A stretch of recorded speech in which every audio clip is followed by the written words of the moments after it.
Et là, on est avec les candidats. Et ça aussi, c'est moi. Sapeuses ou aspirantes, les femmes de Blois sont de sortie et tout commence dans l'appartement de Fatoumata, dit princesse Diana. Cette jeune femme a parcouru le monde à la recherche de bijoux, de vêtements et de styles pour trouver ce qui fera mouche, quitte à surprendre tout le monde lors d'un récent concours de beauté de la communauté guinéenne, dont elle est la première dauphine. Avant, mon nom c'était princesse Diana et c'était Alexis Kolbiko, pour les gens qui connaissent les séries dynastiques. Moi, j'ai beaucoup de styles. J'ai beaucoup de styles. J'ai les styles occidentaux, j'ai les styles asiatiques, j'ai les styles africains. En Sierra Leone, on achète les London Lace, les dentelles de Londres, les escarpins de Londres, tout ça là, voilà. On aime porter tout ça. Voilà, parce qu'on dit que les femmes anglaises aussi, ils se savent bien. Une femme qui est bien dans son peau, élégante, elle est sapeuse pour tous les jours, pour tout le temps même.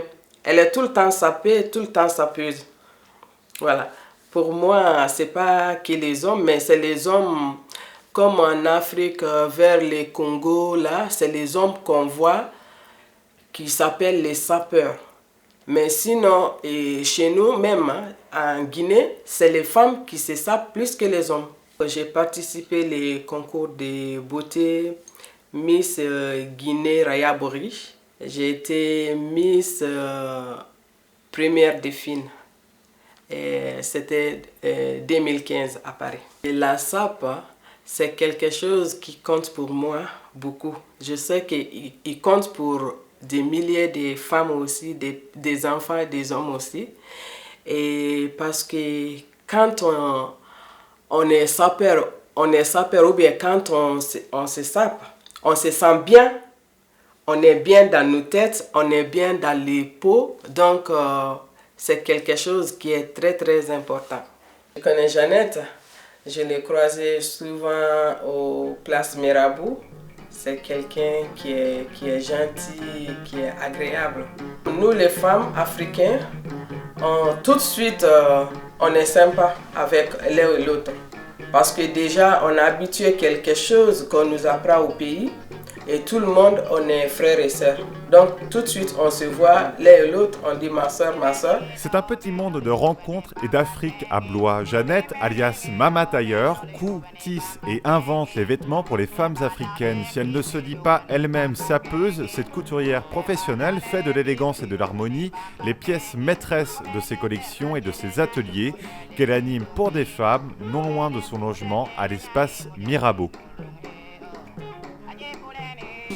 Bon, le nom qu'on m'appelle toujours, il y a les autres qui m'appellent Maman Tailleur, les autres qui me disent Maman Couturière, et les autres qui m'appellent aussi modéliste. Donc chacun ou chacune peut m'appeler comme elle veut. À l'époque, là, on disait que la couture, c'était pour les gens qui sont moins intelligentes. Ouais. Ouais. Oui, on disait ça, les gens nous disaient. Et moi, quand j'allais, j'ai dit, tu étudies où? Moi, j'ai dit, j'étudie à l'Institut Toyokana. Tu apprends à faire la cuisine. Ben, ça, c'est rien, donc on était un peu minimisés. Mais c'est un métier. Et voilà maintenant, je rencontre ces dames-là qui ont fait la littérature, qui ont fait je sais pas, science quoi là. Maintenant, elles m'apprécient. Il y a une dame que j'ai fait une couture, et quand on l'a demandé, tu es bien habillée? Elle dit, moi j'ai ma couturière Jeannette. Elle habite à Blois. Moi j'ai essayé, j'ai donné une panne à un tel, c'était pas bien fait. Est-ce qu'elle peut faire pour moi? Et bien sûr, à ce moment-là, on m'appelle et dit, Jeannette, écoute, il y a une dame qui veut faire son vêtement.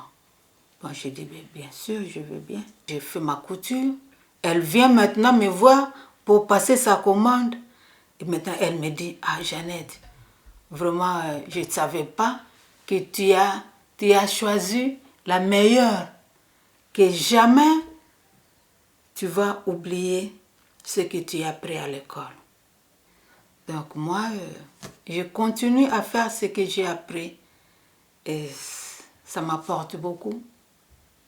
Et moi, j'aide maintenant à mon tour. Je suis en train de former d'autres dames à faire la couture. Donc ça, je suis fière de ça. Alors maintenant, moi, je dis, j'ai reçu gratuitement, je donne aussi gratuitement. Si je dis ça, excusez-moi, je donne gratuitement. Je fais la couture, je donne la couture au centre Mirabeau comme bénévole. Je fais ça bénévolement. Donc, d'un côté, je me dis, bon, c'est dur de faire le bénévole, mais d'un côté, je me dis, bon, pour moi, c'est bien parce que j'approfondis toujours mon travail et jamais je l'oublierai. Et je donne, et moi-même aussi, je m'instruis. Comment parler de la sape à Blois sans évoquer la première dame? Rose Saboga est une figure incontournable de la sapologie blésoise et pour toute la communauté des sapeurs qui scrutent ses dernières trouvailles depuis YouTube. Rose Saboga, pour la première fois, parle d'elle et de sa vie d'attaquante de la sape.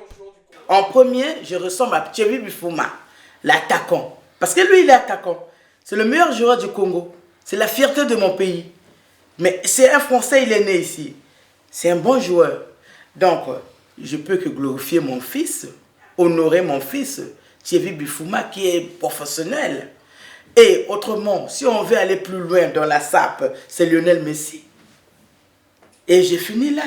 Il n'y a plus de commentaires. Je suis attaquant côté la sape. Croyez-moi, ça se voit ou pas? Aujourd'hui, je vais quand même parler un peu de moi pour la première fois. Parce qu'il y a beaucoup de gens qui savent l'histoire de la sape, la première dame. Vu mon âge et par rapport à mes enfants aussi, il faut que je vous explique aujourd'hui. Rose Saboga, c'est qui? Moi, je suis né dans une famille nombreuse de 21 personnes. Et mon père était capitaine du bateau, premier capitaine congolais du bateau. Et nous, on a grandi dans le fleuve. Dans le fleuve, ça veut dire que comme il naviguait de Brazzaville, Bangui, et tout le temps, nous, on ne voulait pas rester, surtout pendant les vacances. Et on a accompagné notre père à son travail. Être capitaine du bateau, vous savez, monsieur Romain, c'est naviguer dans le fleuve. Donc, 1 mois dans le fleuve jusqu'au Centrafrique. Et on a grandi avec notre papa, mais toujours il était bien habillé, souvent tout en blanc, parce que déjà mon père, c'est un Portugais indien. Il se changeait même 3 fois par jour. Donc le matin, il peut mettre en kaki, à midi en costard, le soir tout en blanc, en coupé, Lacoste, et puis le griffe Lacoste, j'ai vu ça par mon père. C'est mon père qui mettait des trucs de Lacoste, des culottes et polo Lacoste. Avoir 50 ans, c'est un événement et avec Rose Saboga, la grande puissance, cela devient historique avec le slogan « Aidez-moi à dépenser mon argent, femme millionnaire », la première dame de Blois faisait l'année passée l'événement de la postérité qui vient encore un peu plus souligner son amour de la sape et son rôle central dans la sapologie. Un sacerdoce quotidien, sans repos, pour tenir le rang d'incontournable de la sapologie. C'est pour faire le buzz, ils ont cru. Aidez-moi à dépenser mon argent, femme millionnaire. C'était le buzz. Mais c'est mon cerveau qui a cherché. Mais pour mon anniversaire, je vais faire quoi pour faire parler aux gens? Allez, aidez-moi à dépenser mon argent, je suis femme millionnaire. Alors, ça fait le buzz jusqu'à aujourd'hui.